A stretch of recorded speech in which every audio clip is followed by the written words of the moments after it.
오늘은 다니엘 마지막 절입니다. 1장 21절. 다시 21절을 읽어보겠습니다. 다니엘은 고레스 왕 원년까지 있으니라. 이제 다니엘서는 느부갓네살 왕으로부터 시작합니다. 느부갓네살 왕은 바벨론을 세계 강국으로 만든 그런 왕이었습니다. 그래서 1장에서 1장 1절에서 느부갓네살이 등장하는데 1장을 마치면서 21절에서 갑자기 고레스가 등장을 합니다. 느부갓네살은 바벨론을 세계화시킨 왕이고, 고레스는 바벨론 왕국을 멸망시키고, 그 다음에 메데 바사라는 그 세계적인 나라를 세운 사람입니다. 메데 바사라는 말은 옛날에 우리들 페르시아라고 했습니다. 페르시아. 영어로는 퍼시아. 그 다음에 그거를 한국말로 성경 번역할 땐 원래는 좀 더 다르게 해야 되는데 바사. 현재는 이란입니다. 이란. 바벨론은 현재는 이라크입니다. 그러니까 결국 중동의 얘기를 지금 하고 있는 겁니다. 그런데 오늘 설교 제목은 이런 배경을 깔고 여기 보면 난세가 만들어낸 영웅입니다. 난세라는 게 무슨 말입니까? 세상이 깊은 문제의 수렁 속에 빠져서 거기서 헤어나지 못하면 그걸 난세라고 합니다. 다시 말해서 세상이 힘이 혼돈스럽고 어지럽다는 말입니다. 이런 난세는 성경에 종종 나옵니다. 성경에 나오는 난세들 쭉 보면은 여러 가지가 있는데, 애굽에 살던 이스라엘 백성들도 난세고, 노아의 홍수 때도 난세고, 또 유다가 멸망했을 때도 난세고, 또 예수님이 태어나셨을 때도 참 세상이 어지러운 난세였습니다. 그래서 성경의 역사를 가만히 보면은 이 난세에 대해서 어려운 세대를 시시때때로 묘사하고 있으며, 그 난세를 뚫고 일어난 영웅들의, 믿음의 영웅들, 신앙의 영웅들이 이게 나옵니다. 그래서 이제 들어가면서 이제 몇 사람 예를 드는 겁니다. 이제 물론 많이 있지만 그 중에서 다니엘 이전의 난세만을 얘기하는 겁니다. 다니엘 이후에는, 아직 지금 다니엘을 공부하고 있기 때문에 그건 제쳐놓고 다니엘 이전에 있던 난세를 보면 노아의 시대 때, 이 노아의 시대를 하나님께서는 뭐라고 표현하셨냐면 창세기 6장 5절에서 여기는 이제 띄우지지가 않았지만 그냥 들어보세요. 사람의 죄악이 세상에 가득함과 그의 마음으로 생각하는 모든 계획이 항상 악할 뿐임을 보시고 그랬습니다. 그러니까 이 세상은 도덕적으로 너무나 타락했고, 그 질서가 무너졌고, 그래서 이 난세입니다. 얼마나 난세인지 하나님께서는 그 세상을 홍수로 휩쓸어 버렸습니다. 그런데 그 난세를 뚫고 나간 한 사람이 있었습니다. 그 사람이 바로 노아입니다. 여러분 잘 아시는 얘기입니다. 노아입니다. 노아는 노아의 식구를 통해서 이 세상을 심판하시는 징표로 삼으셨고 또 노아의 가족을 통해서 세상을 구원하는 그런 길도 보여주셨습니다. 그래서 노아는 그런 난세가 있었기 때문에 어떻게 보면 역설적인 얘기예요. 난세가 있었기 때문에 우뚝 솟아난 신앙의 영웅이 된 겁니다. 그 다음에 이제 또 모세가 나옵니다. 모세는 이스라엘 백성들이 애굽에 살 때 그 이스라엘 백성들 편에서 보면 얼마나 난세입니까? 그들은 나라도 없고 직장도 없고 종이에요.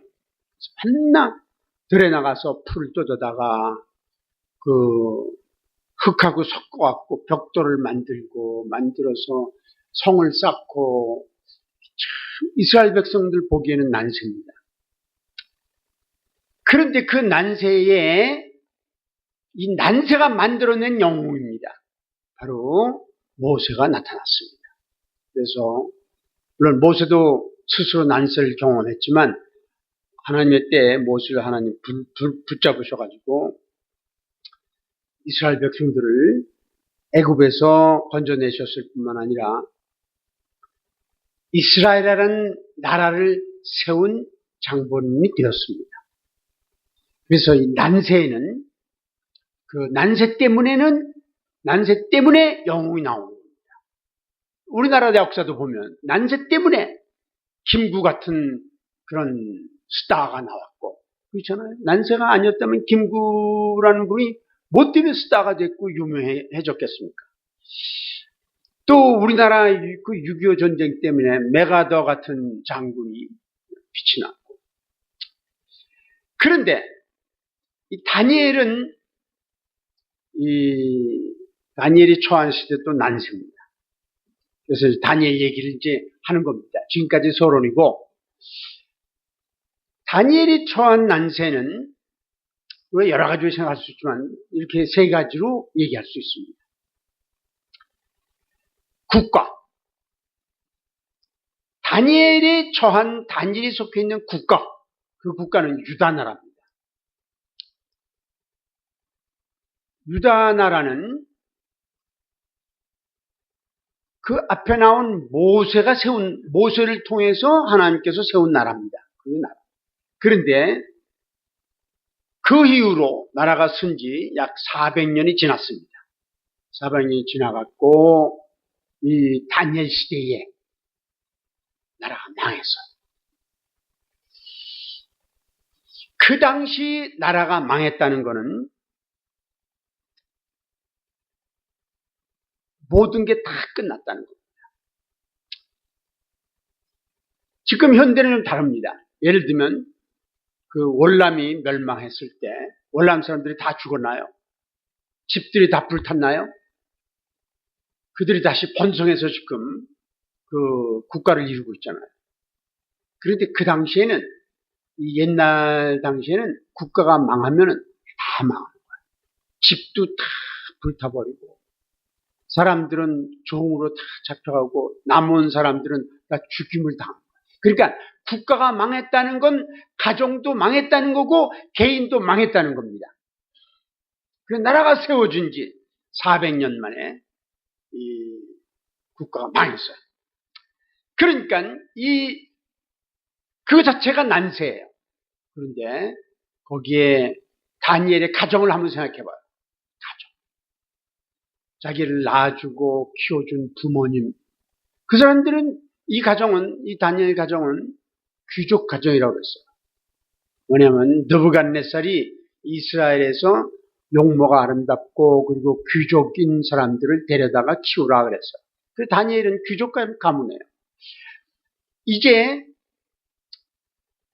이런 적국에 의해서 멸망당할 때 평민들 또 막노동하는 사람들은 그렇게 당하는 것이 심각하지 않습니다.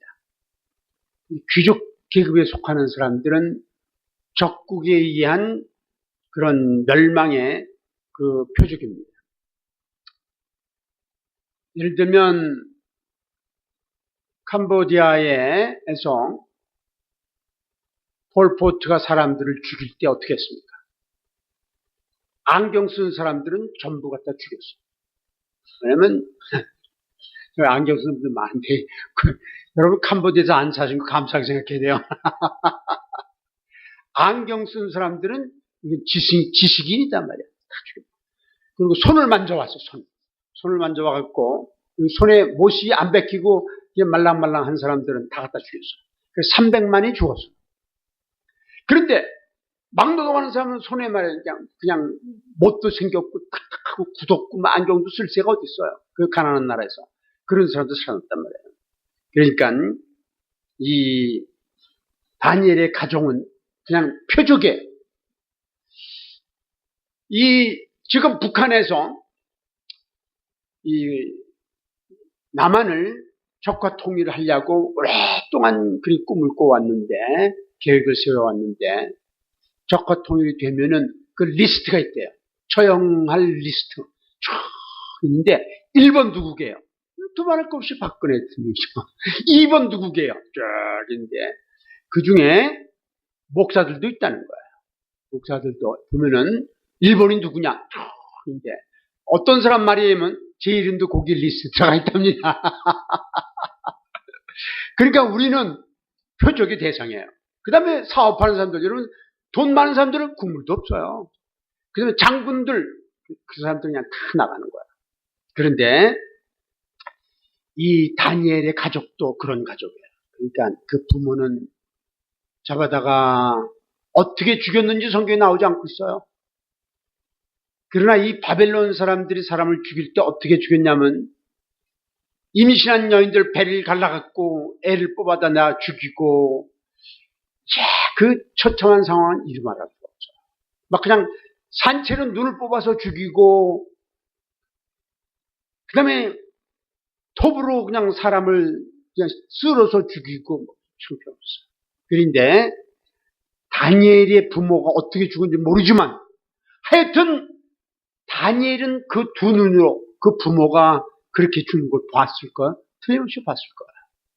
그리고 다니엘이 형제 자매가 있었다면 그 형제 자매들이 자기 눈 앞에서 피를 토하고 죽는 걸 봤을 거예요.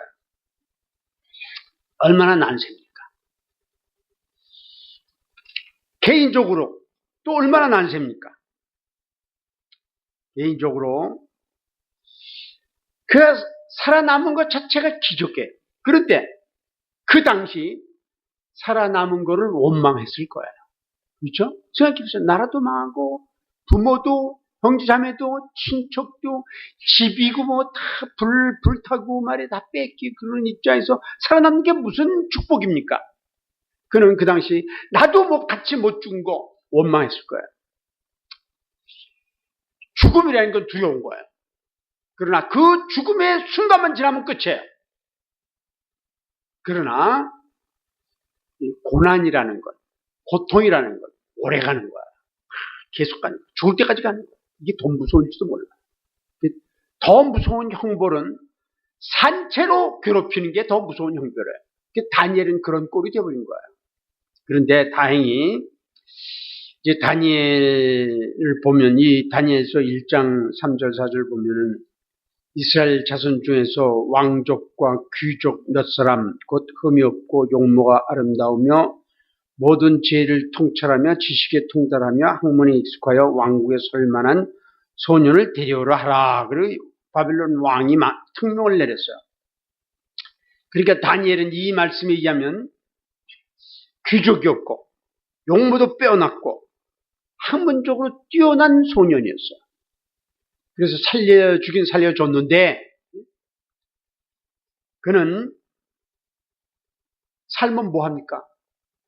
포로로 종으로 바벨론 나라에 잡혀갔어요.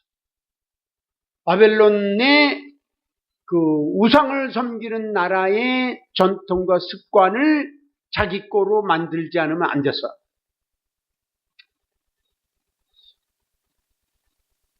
다니엘이 쉽게 신앙을 타협할 수 있는 사람이었다면 그래도 견디기 쉬웠을 거예요. 그러나 신앙을 타협하는 사람이 아니었기 때문에 그가 받은 고통은 이루 말할 수 없었을 거예요.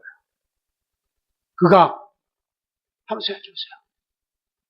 15살, 16살 먹은 소년이, 여러분의 자녀가 15살이라고 합시다. 16살. 걔네들이 뭐 하나요?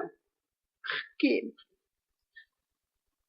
그 다음에 엄마 돈 줘, 용돈 줘, 요것만 줘.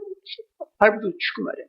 그런 나이에요. 그런 나이에 잡혀가고 다니엘이 부모를 생각하며 형제자매들을 생각하며 고향을 생각하며 얼마나 많이 울었겠어요. 여러분 짐작이 가시죠? 참 많이 울었을 거예요. 이게 난세. 다니엘이 처한 난세는 이루말할 수가 없죠. 그런데 오늘의 본문에서, 오늘 본문 마지막 절에서 다니엘은 고레스 왕 원년까지 있으니라. 그래서 이게 어마어마한 내용을 함축하고 있는 거예요. 아까도 말씀드렸지만 다니엘서 1장 1절에서는 바벨론 왕 느부갓네살 왕이 예루살렘을 둘러싸갖고 딱 나라를 멸망시켰다. 그리고 불과 21절 만에 21절에서 바벨론은 고레스 왕 원년까지 있으니라라고 말했어요. 이거는 뭐를 말하냐면 이 소술이 다니엘은 고레스 왕 원년까지 있으니라, 이 소술이 엄청난 난세를 함축하고 있는 거예요. 우리 그냥 성경을 읽을 때 다니엘은 고레스 왕 원년까지 있으니라 돌돌돌돌 읽어가면 되죠. 그런데 우리가 구약 성경의 배경을 조금만 이해한다면 이거 끝나는 게 아니에요. 왜 바벨론 얘기를 하다가, 왜 느부갓네살 왕 얘기를 하다가 갑자기 고레스가 나오냐? 고레스는 누구냐 도대체 말이야. 이런 의문을 가져야 되는 거야. 그리고 파고 들어가는 거야. 그러면 야, 이게 난세였구나. 여기에서 이게 이제 함축하고 있다는 건 뭐냐 하면은 그 기고만장하던 느부갓네살이 죽었다는 거야. 멸망당했다는 걸 함축하고 있는 거야. 이게 이제 고레스가 등장하는 거는 그런 바벨론의 멸망이고 동시에 느부갓네살 왕의 죽음을 내포하고 있는 거야. 그런데 이 바벨론이 얼마나 무서운 나라인지 요엘 선지자는 이렇게 표현했어요. 요엘서 1장 6절에서 어떻게 표현했냐면, 다른 한 민족이 내 땅에 올라왔으므로다. 그들은 강하고, 바벨론이 강하고 수가 많으며 그 이빨은 사자의 이빨 같고 그 어금니는 암사자의 어금니 같다고 그랬어요. 한번 생각해보세요. 사자들, 이 바벨론을 사자들에게 비해서, 여러분 이제 동물의 세계 같은 거 텔레비전 보면 사자들 얘기 나오잖아요. 사자들이 강한 거는 꼭 떼를 지어, 떼를 지어갖고, 그리고 자기들보다도 훨씬 큰, 심지어는 코끼리까지도 죽여요. 떼들이 그래갖고, 그 다음에 물소가 얼마나 사자보다 큽니까? 그것도 그냥 넘어뜨리고 말이죠. 그리고 그 어금니로 그렇게 잡아갖고 잘근잘근 씹어먹는 게 사자들이에요. 그런데 이 유다라는 나라는 코끼리에 비유할 수도 없고 큰 물소에 비유할 수도 없고, 그건 뭐냐면 조그만 어린 사슴에 비유하는 거예요. 바벨론의 느부갓네살 왕이 세계를 지배했는데 그 중에 보일락말락한 조그만 땅덩어리가 유다 땅. 거의 그거는 그 어린 사슴에 톡톡 쳐갖고 그냥 어금니로 그냥 먹어버리는 그런 거예요. 이거는 이 바벨론이 이렇게 무서운 나라예요.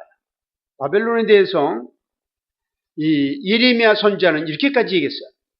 예레미야는 25장 9절과 11절을 인용해 보면 뭐라고 그러냐면, 보라!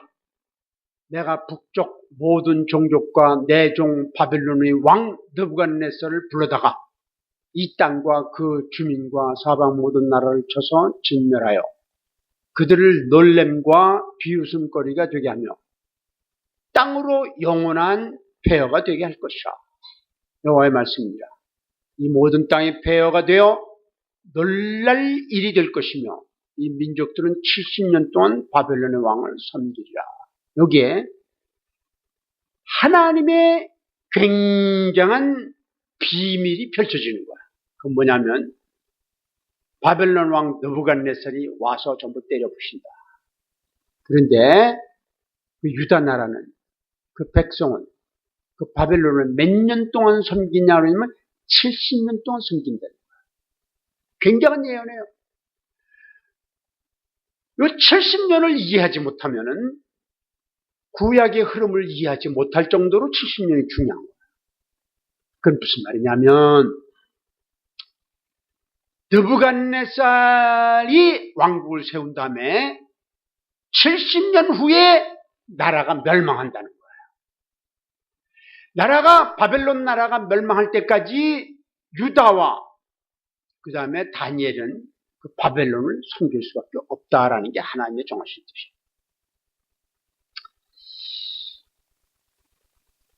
그러니까 이 말은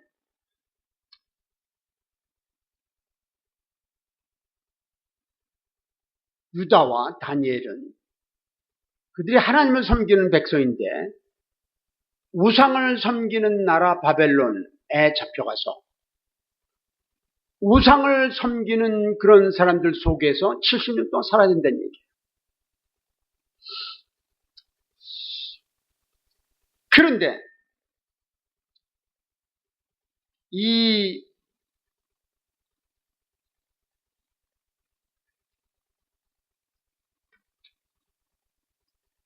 고레스 원년까지 있으니라라는 건 요거는 바벨론의 멸망일 뿐만 아니라 새로운 나라에 대한 새로운 나라가 태어난다는 걸 의미하고 있는 거예요.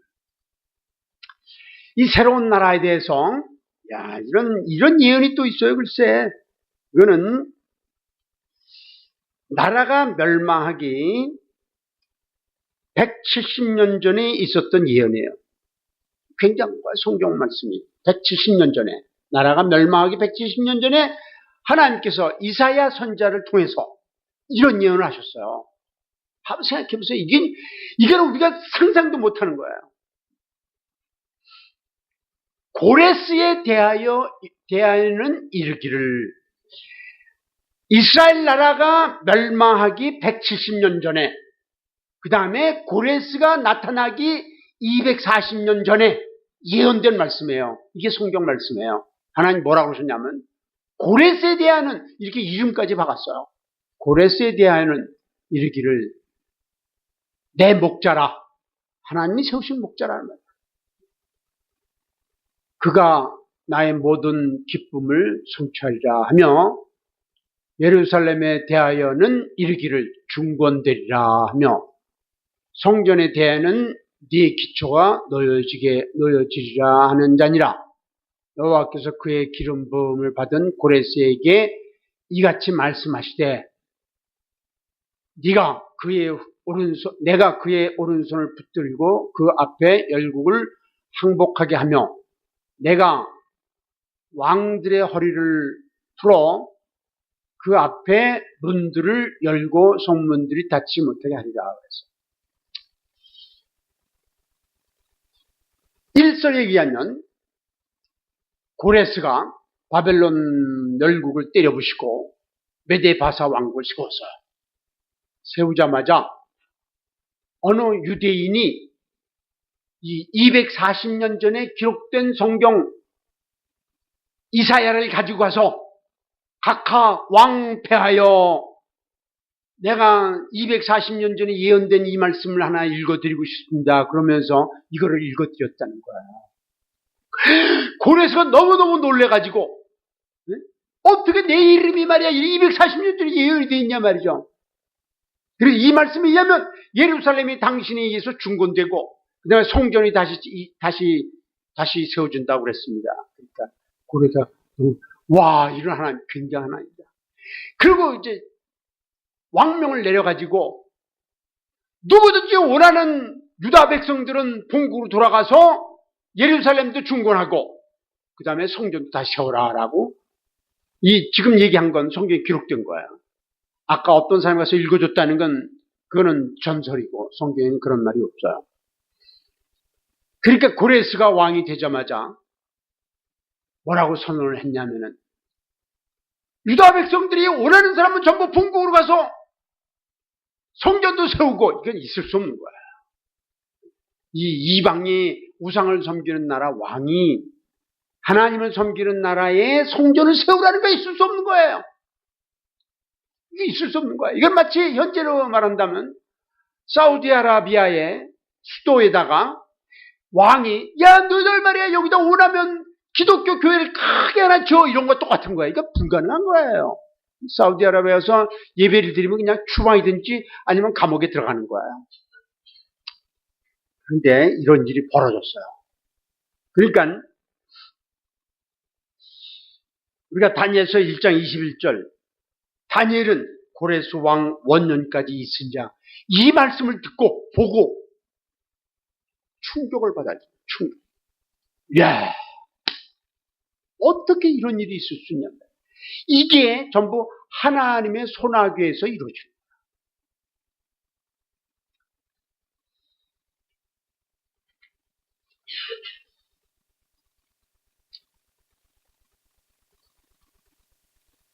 자, 이런 난세에 다니엘이 영적 신앙을 보여줬어요. 그래서 다니엘이 난세가 만들어낸 영웅이에요. 신앙 영웅이에요. 그 뭐를 했느냐. 이거는 이제 그 70년 사이에 바빌론 왕, 그 다음에 고레스, 이걸 여러분들이 머릿속에 딱 집어넣어야 돼요. 바벨론 왕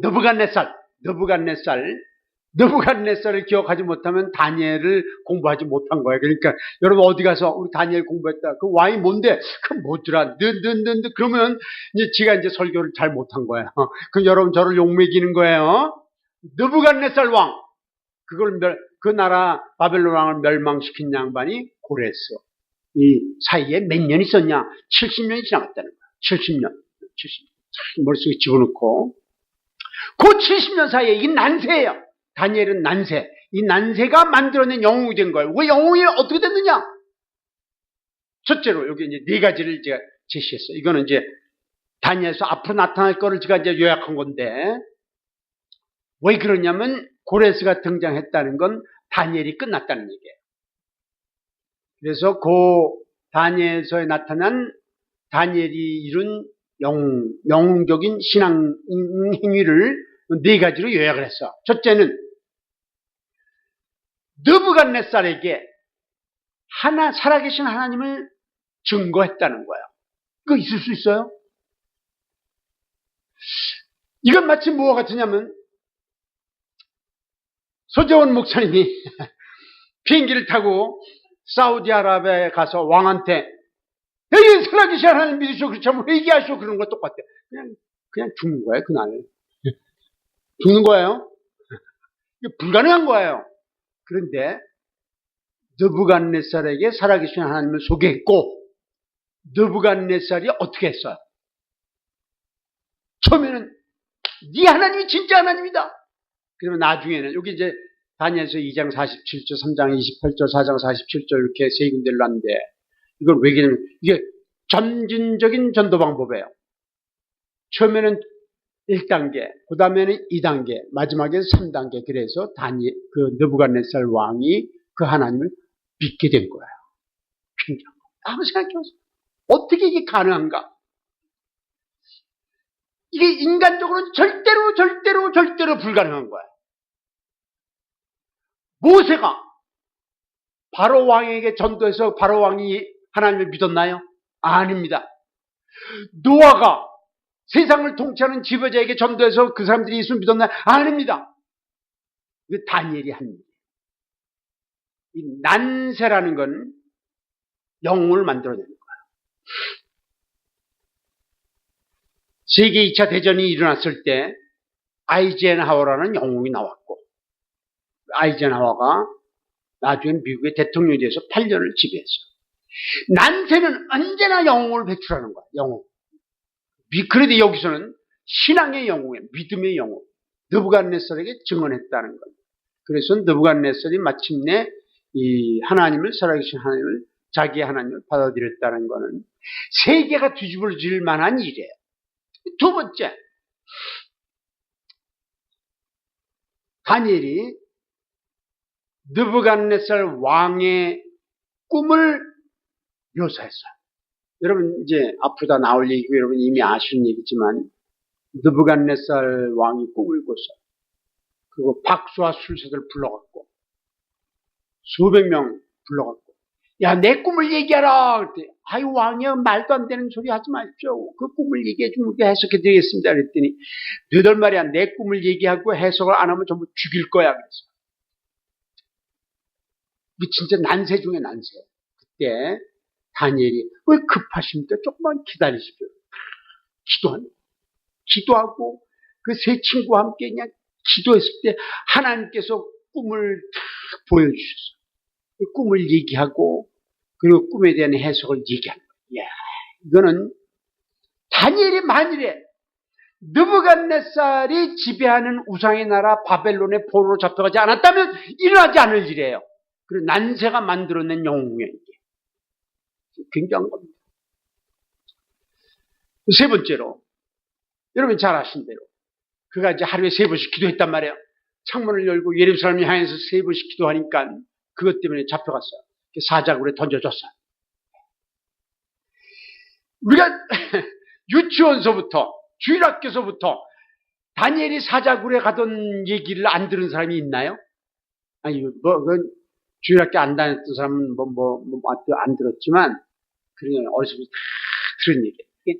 이 세계에서 기독교 역사에서 이 얘기를 모르는 애들은 없어요. 교회를 다니는 사람들은. 이거 어떻게 일어났냐 말이죠. 다니엘이 바벨론에 잡혀간 그런 난세를 경험하지 않았다면 일어나지 않을 일이에요. 난세가 만들어낸 영웅이에요. 그래서 사자굴에 탁 들어갔는데 사자들하고 같이 편안하게 하룻밤을 지냈단 말이에요. 사자들이 추우면 춥죠. 그리고 와서 쭉 같이 이건 지가 꾸며낸 얘기예요. 사자들 이렇게 등도 뒤에 주고 말이죠. 응? 그리고 같이 핥아도 주고 말이야. 그러면서 하루를 아주 평안하게 지냈단 말이에요. 그들을 다니엘을 사자굴에 집어넣은 사람들은 그냥 나가자마자 뼈도 못 치웠다고 그랬어요. 이게 이 영으로 만드는 거예요. 그래서 사자굴의 경험을 히브리서 저자가 히브리서 11장에서 어떤 사람들은 사자 내 입을 봉하게도 하며 그러면서 영으로 등장을 시키는 거예요. 그 다음에 무엇보다도 더 심오한 것은 종말론에 대한 깨달음을 다니엘이 가졌어요. 이 구약 전체에서 종말론에 대해서 다니엘만큼 깊이 깨달은 사람은 없어요. 물론 구약에서 종말론에 대한 걸 깨달은 사람도 있어요.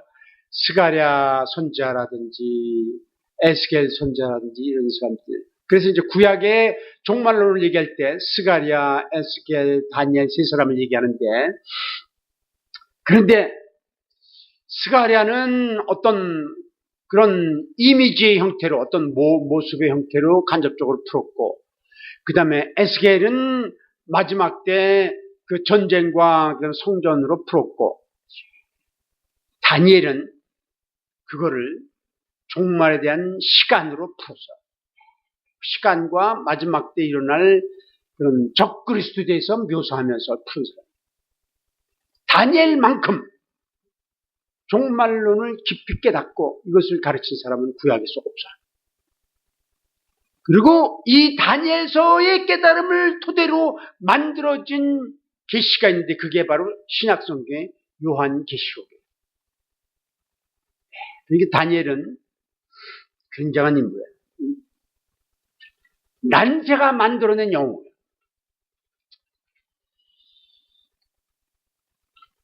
자, 나가면서 이제 설교를 마친다는 얘기예요.